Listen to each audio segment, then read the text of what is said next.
Écoutez ce silence. Ce n'est pas le vide habituel d'une fin de journée, c'est le bruit sourd et déchirant d'une idole de papier qui s'effrite sous le poids de sa propre vanité. Imaginez un instant cet homme, dont le nom résonnait comme un talisman dans les couloirs feutrés de la diplomatie européenne, troquant méthodiquement chaque fragment de son identité contre une place à table dans les salons dorés de Paris. Pendant des décennies, il a été le protégé, l'éminence grise que l'Élysée chérissait comme un secret d'État précieux, celui que les objectifs des caméras caressaient avec la dévotion que l'on réserve aux prophètes de l'ombre. On l'écoutait non pas pour sa prose, mais pour le venin qu'il distillait sur sa propre terre, faisant de la trahison un art littéraire récompensé par les plus hautes distinctions. Mais aujourd'hui, le décor s'effondre. Le rideau de velours rouge est tombé, révélant une scène vide et poussiéreuse. Ce héros fabriqué, jadis indispensable au logiciel de l'influence post-coloniale, est soudainement devenu un fardeau, une erreur de calcul diplomatique que l'on cherche à effacer des mémoires. La France, qui était hier encore sa terre d'asile, son piédestal inattaquable et sa source de légitimité, n'est plus à ses yeux qu'un souvenir amer et rance qu'il rejette avec la violence d'un amant éconduit. Pourquoi cet homme, que l'on disait protégé par les plus hautes sphères du renseignement et de la politique, se retrouve-t-il aujourd'hui à fuir vers la Belgique, tel un exilé de seconde zone, chassé par l'indifférence glaciale de ceux-là même qui l'ont créé de toutes pièces? Ce que nous observons, ce n'est pas simplement la chute d'un écrivain en quête de reconnaissance, c'est l'autopsie chirurgicale d'une trahison géopolitique massive qui est venue s'écraser, impuissante, contre la muraille de souveraineté érigée par Alger. C'est l'histoire d'un pari perdu, d'un investissement sur la haine de soi qui n'a pas rapporté les dividendes escomptés. Dans ce tumulte de déclarations contradictoires et de fuites éperdues, nous voyons la fin d'une époque où l'on pouvait insulter son peuple depuis un balcon parisien en espérant l'immunité éternelle. L'heure de vérité a sonné et elle n'a pas le goût des cocktails de Saint-Germain-des-Prés, mais celui, métallique et froid, d'une solitude que même les prix littéraires ne peuvent plus combler. Le masque est tombé et derrière les lunettes de l'intellectuel, il ne reste qu'un homme traqué par ses propres renoncements, réalisant trop tard que l'on n'est jamais aussi seul que lorsqu'on a vendu sa maison pour acheter une cage dorée qui vient de se refermer sur nous. Si vous ressentez au plus profond de vous-même cette certitude inébranlable que l'honneur d'une nation et la dignité d'un peuple ne s'achètent pas sur les étals poussiéreux des prix littéraires étrangers, alors manifestez-vous sans attendre. Ce combat pour la vérité ne se gagne pas dans le silence, mais dans l'action collective de ceux qui refusent de voir leur pays caricaturé. Cliquez maintenant sur ce pouce bleu, ce n'est pas un simple geste technique, c'est un acte de résistance numérique pour montrer aux algorithmes que la voix de l'Algérie souveraine est infiniment plus puissante que leurs récits préfabriqués dans des rédactions parisiennes. Nous sommes à un tournant où chaque clic compte pour briser le monopole de la parole de ceux qui nous méprisent. Partagez cette réflexion massivement sur vos réseaux, à vos proches, pour réveiller ceux qui doutent encore ou qui se laissent bercer par les chants de sirènes de l'ingérence étrangère déguisée en culture. Il est temps de montrer que nous sommes une communauté lucide, capable de discerner la manipulation derrière la rhétorique, et pour marquer votre empreinte indélébile dans cette analyse, pour sceller ce pacte de vérité entre nous, j'aimerais que chacun d'entre vous, sans exception, prenne une seconde pour laisser un commentaire simple mais dévastateur de puissance: l'Algérie, unie et debout. Écrivez-le maintenant, là, juste en dessous. Ne remettez pas cela à plus tard. Ces 4 mots sont notre signal de ralliement, notre code secret pour dire au monde que nous avons compris le jeu des ombres. C'est la preuve irréfutable que nous ne sommes pas de simples spectateurs passifs consommant du contenu, mais les gardiens vigilants et les architectes de notre propre histoire. En inondant l'espace de commentaires avec cette phrase, vous forcez le système à reconnaître notre existence et notre unité. C'est ainsi que nous reprenons le contrôle de la narration, en étant plus nombreux, plus bruyants et plus déterminés que ceux qui cherchent à nous diviser. Votre engagement est le moteur qui permet à cette analyse d'atteindre des milliers d'autres compatriotes. C'est ensemble que nous protégeons la mémoire de nos martyrs contre les plumes vendues aux plus offrants. Faites-le pour l'honneur, faites-le pour la vérité, et surtout, faites-le pour montrer que face à la trahison, notre réponse sera toujours une unité d'acier. L'heure n'est plus à la simple observation, elle est à l'affirmation de qui nous sommes vraiment. Il était une fois, dans les méandres d'un exil doré, un auteur qui avait compris une règle d'or, une loi non écrite mais terriblement efficace: plus vous blessez votre mère, plus votre belle-mère vous sourit. Pour Boualem Sansal, l'Algérie n'était plus une terre à chérir, mais un matériau brut à déformer pour satisfaire les appétits d'un public étranger en quête de récits d'autoflagellation.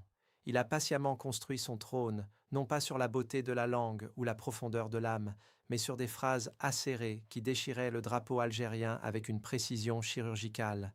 Chaque chapitre de son œuvre semblait être une pierre jetée contre les fondations de notre maison commune, flirtant avec les limites les plus sombres de la réécriture historique. Il est allé jusqu'à suggérer des partitions territoriales impensables, des démembrements de notre souveraineté qui faisaient jubiler nos adversaires de toujours, ravis de voir un fils du pays dessiner lui-même les plans de sa propre destruction. Sansal n'était plus un écrivain, il était devenu une construction, un porte-voix sophistiqué d'une ingérence qui ne disait jamais son nom, mais qui agissait avec une redoutable efficacité.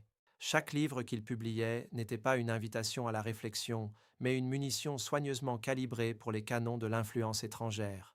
Chaque interview accordée sur les plateaux parisiens scellait un pacte silencieux, de la reconnaissance contre de la délation, des prix littéraires contre du mépris national.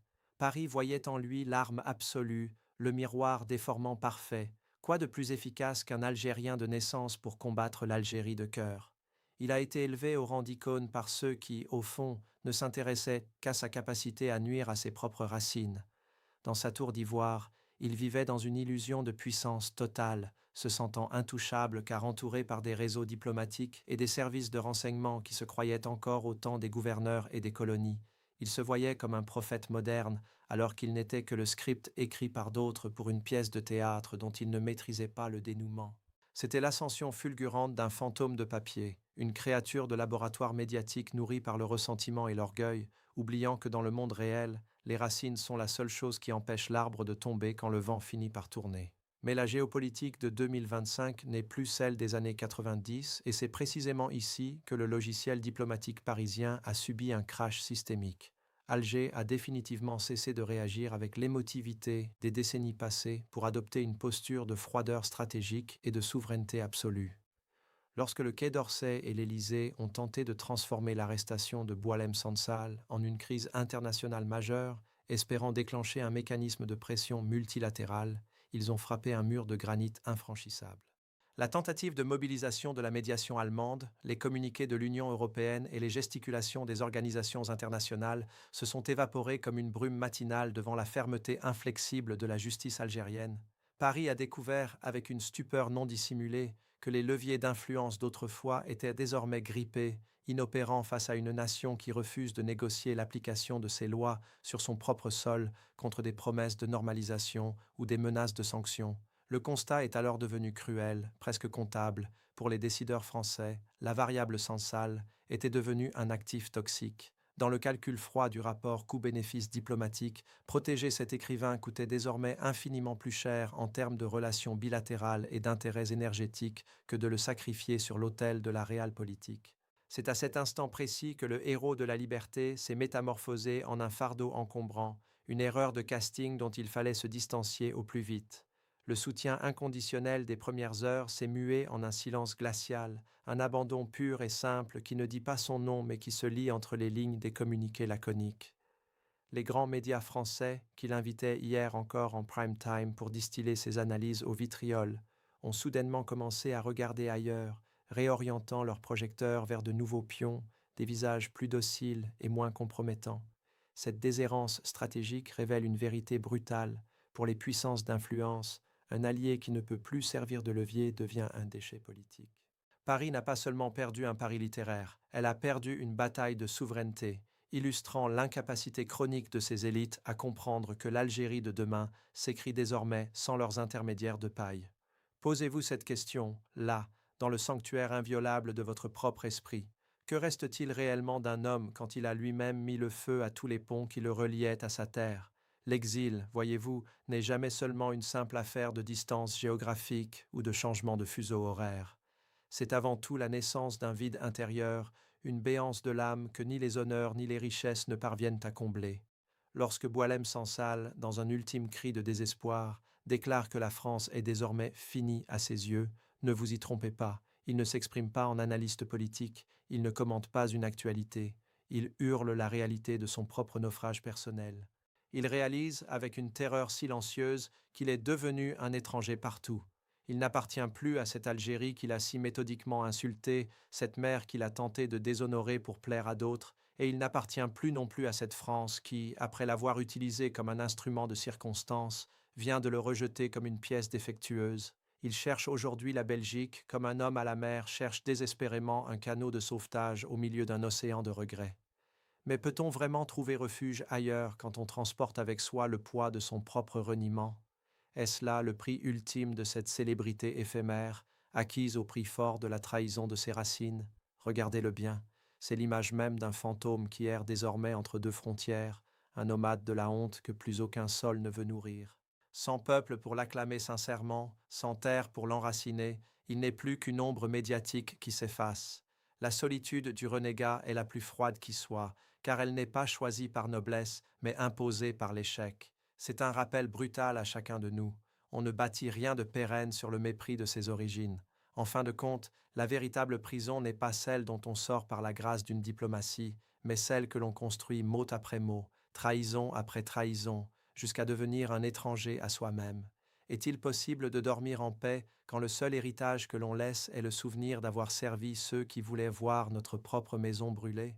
Regardez attentivement, avec une pointe d'ironie, le visage actuel de l'audiovisuel français. Ce que vous lisez sur les traits crispés des éditorialistes de CNews ou de BFM TV, ce n'est plus de la simple colère, c'est une stupéfaction totale, presque enfantine. Ils sont là, hagards sur leur plateau en verre, incapables de comprendre comment leur propre création, cet intellectuel qu'ils ont façonné, poli et survendu, a pu soudainement se retourner contre ses géniteurs avec une telle violence verbale. Hier encore, ils le portaient au pinacle, lui offraient des tribunes d'honneur et le paraient des vertus de la résistance. Aujourd'hui, les mêmes voix appellent presque à une forme d'arrestation morale, outrée par l'ingratitude d'un homme qui ose dire que la France est finie.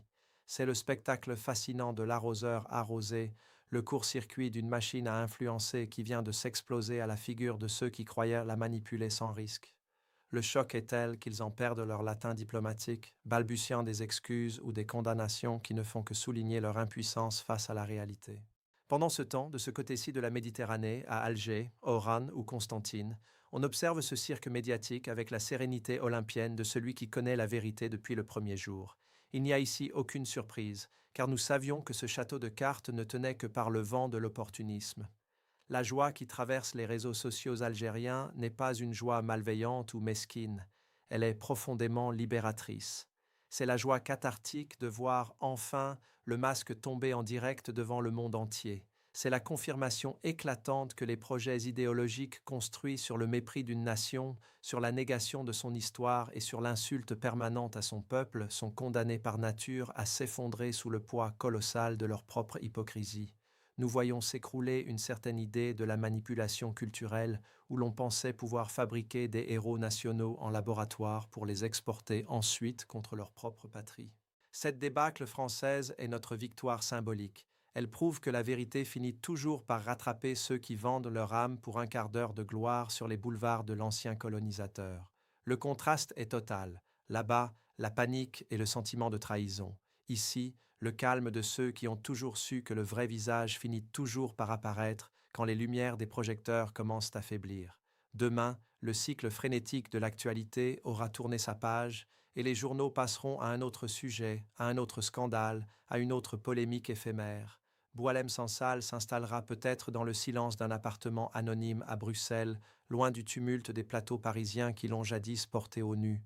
Il continuera sans doute d'écrire, noircissant des pages de sa prose amère, mais il le fera dans l'indifférence croissante d'un public qui ne verra plus en lui qu'une curiosité datée, un vestige d'une époque diplomatique révolue. Il écrira des lignes que plus personne ne lira avec la même passion électrique, car le venin, une fois extrait de son contexte, perd de sa force. Pourtant, ne nous y trompons pas, le précédent est désormais gravé dans le marbre de notre histoire contemporaine. Il restera dans les mémoires collectives comme l'exemple ultime, presque caricatural, de la fragilité absolue des alliances fondées sur la haine de soi et sur le reniement de son propre sang. C'est la leçon brutale d'une ambition qui s'est fracassée contre la réalité d'un peuple qui n'oublie rien. Alors que le soleil se couche lentement sur cette affaire tumultueuse, laissant derrière lui les débris d'une réputation et les cendres d'une influence étrangère, une question demeure plus brûlante et plus nécessaire que jamais. Elle plane comme une ombre au-dessus de nos consciences. Combien d'autres, sans salle, attendent encore dans l'obscurité des coulisses, tapis dans l'ombre des institutions étrangères? Combien de plumes sont actuellement en train d'être taillées, prêtes à être vendues pour un quart d'heure de gloire factice ou pour le confort d'un exil doré? Ces hommes et ces femmes ignorent sans doute encore que le prix réel à payer pour ces applaudissements de passage n'est pas seulement la colère de leurs compatriotes, mais l'oubli éternel et le mépris d'une patrie qui pourtant ne demandait qu'à les aimer, à les porter et à les honorer s'ils étaient restés fidèles à leur vérité. Le vide qui attend le renégat est un gouffre que nulle récompense ne peut combler.